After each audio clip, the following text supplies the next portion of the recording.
On the 30th of every December, there'll be a night called Lead Night. And if you want to have watch night, you just sit there and watch. But we've already lead. You go ahead and watch, but I'm already living in my breakthrough. And so God, in the text here, through the writer Luke, speaks to us in plain language. He writes from the formation of a true studier, one who is precise and accurate about what he sees. He writes in a different perspective than the synoptic gospel writers, Matthew and Mark, and of John. He writes from the perspective of a doctor, which he is. He is very detail-oriented in his structure and writing concerning humanity. When Matthew writes, he shows the kingship of the Lord. When Mark writes, he doesn't talk about his birth, and it's like because he just was a servant.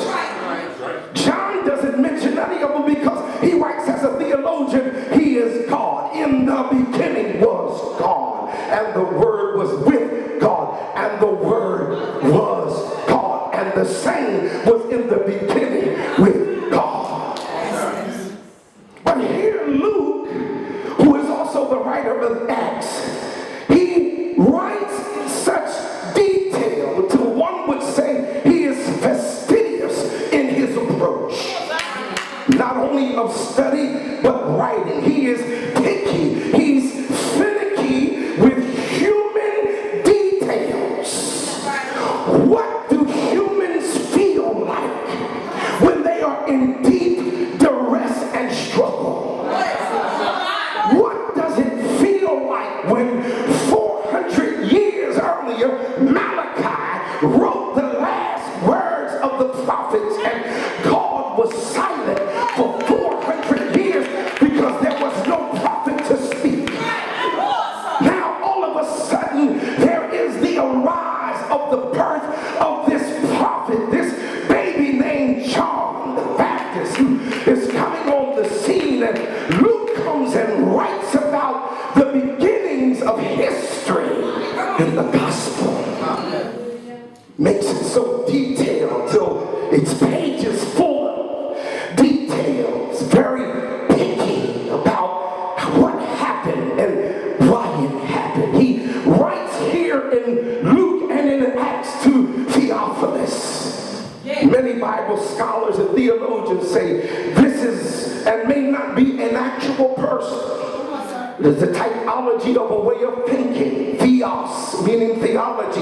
Phileos being a brother or a brother of theology directly. It may not be the name of a person. That has never been discovered. But he writes to him to make sure you get the truth. I want you to get the details of how the Lord came into existence. And the story begins with a man and a woman, Zacharias, a priest who worshiped God. He picks up the details 400 years later from where Malachi left it in corrupt priesthood, and now a priest comes 400 years later and he picks up the worshiping of God, the lighting of incense, the lighting of candles in the house of God. He is a notable priest. They know him. The community is involved with him. Folks know him. He is an older man. He has a wife. They are both, the scriptures say, righteous before God. Watch this. Walking in all his commandments and all of the ordinances blameless. When I listened to those details, I said to myself, oh my God, we're in trouble because you're saying too much good about these people. They got to get ready to go through something. The first thing that comes to my mind is Job. Oh, here is a man who is perfect. He is upright. He has feared God. He's eschewed evil. Uh-oh. Something's getting ready to happen. You done said too many nice things about this person. The details are so clear. What kind of about to face. Look at somebody next to you and tell them, say, if you're leaping, you've been in a trauma. Oh, God have mercy. You can't be leaping if you ain't in a trauma. You haven't been traumatized by something. You haven't suffered something and didn't know how you were going to make it out of your dilemma.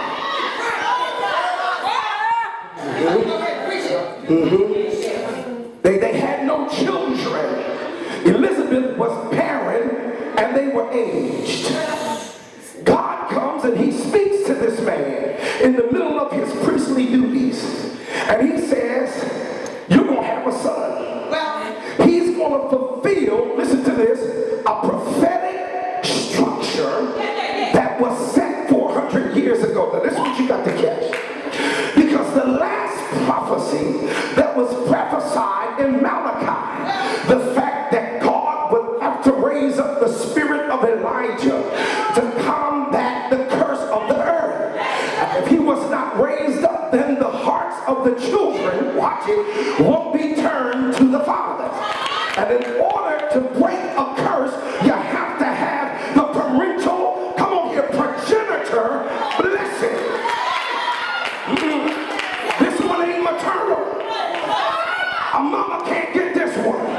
It's got to be the daddy's hand that's got to bless you. It's got to be the daddy's word that is spoken over you to release and activate, to confirm your place in society, to confirm your place in business, your place in industry, your place in enterprise, your place in ministry. It takes a father to break the curse. Somebody need to shout, where are the fathers? Where are the fathers?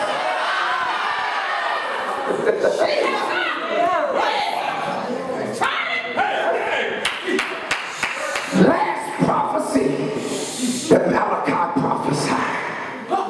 He said, this child, he said, many of the children of Israel shall turn to the Lord their God, and he shall go before them in the spirit and power of Elias, to turn the hearts of the fathers to the children, and the disobedient to the wisdom of the just, to listen, to make ready a people prepared for the Lord.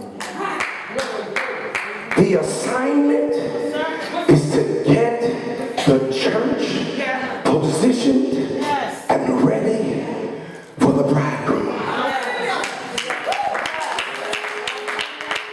For the church to get cleaned up, for the church to get sanctified, for the church to get holy, for the church to get righteous mandate positioned in their life to straighten up the house and not just be anointed but have glory resting inside your belly. It's not enough to be gifted without a father. You need a father to inbred glory. Y'all ain't saying that. You didn't catch that right there. See, you missed it right there. We got a whole lot of renegades. We got a whole lot of wild bucks and thundercats that's around here running without a daddy. They got a good gift, come on here, but they don't have no glory. They don't have no power.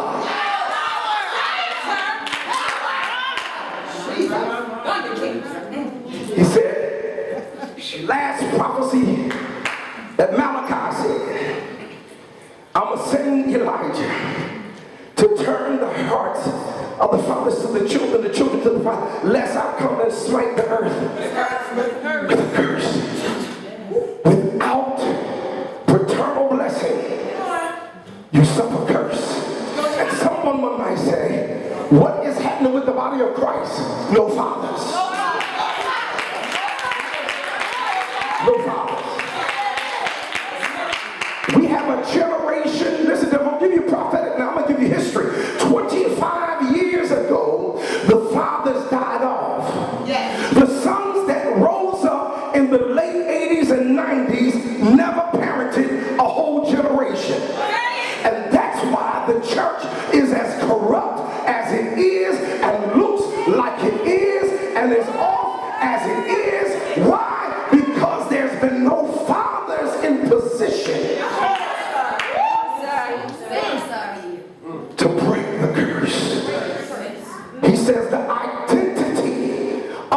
prophet will come and turn the heart of the children to the father. Are you there? So if you're in a home and you have a family, and you as a mother tear down your husband to your children,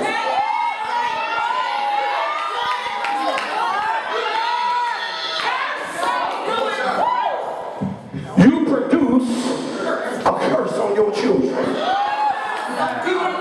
If you talk them away from their father, they have no one to bless them and relieve them of the generations of curse that's on their lives. There's somebody better touch somebody and say, a mother can't do it, a mother can't do it, a mother can't do it.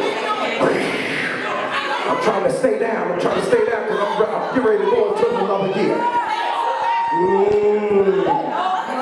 That's why these boys in the church acting so effeminate like they are.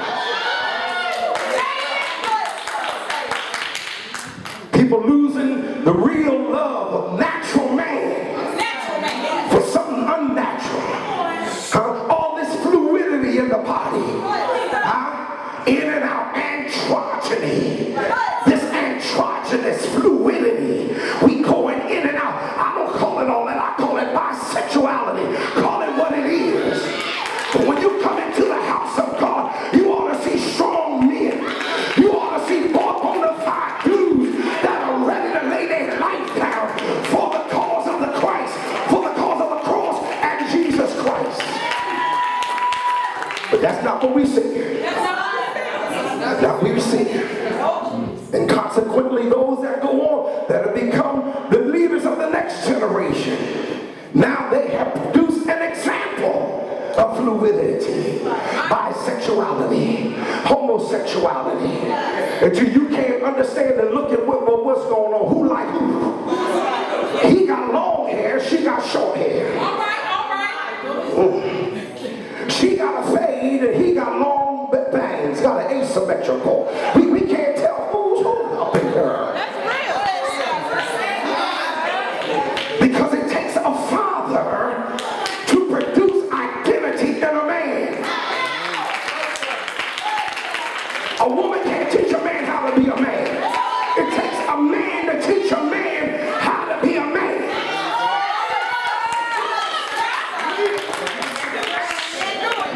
Say unfortunately. Say unfortunately.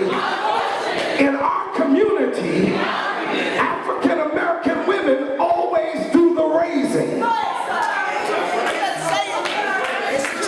That is a curse that was inbred over 300 years ago. Come on here, by Mr. Willie Lynch in Virginia. Y'all ain't saying that.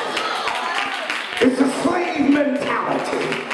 It's a mindset that I'm boggled and confused in my mind, and whenever I am, I'll just run to another woman and get what I need. I'll break the pattern of the family and keep it stepping whether you're being blessed. I curse it with my own mindset and my own works.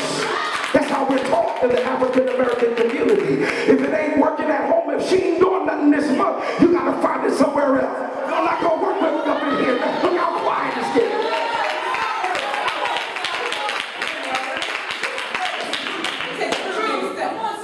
But it takes a real father. That's what Jesus was coming to do. Turn the hearts of the fathers. Look at your children. And the children, you babies, look at your daddies. And the man is going to leave the house and be the new breed of priests in the house. Are you with me? The priest of the house to guide the house.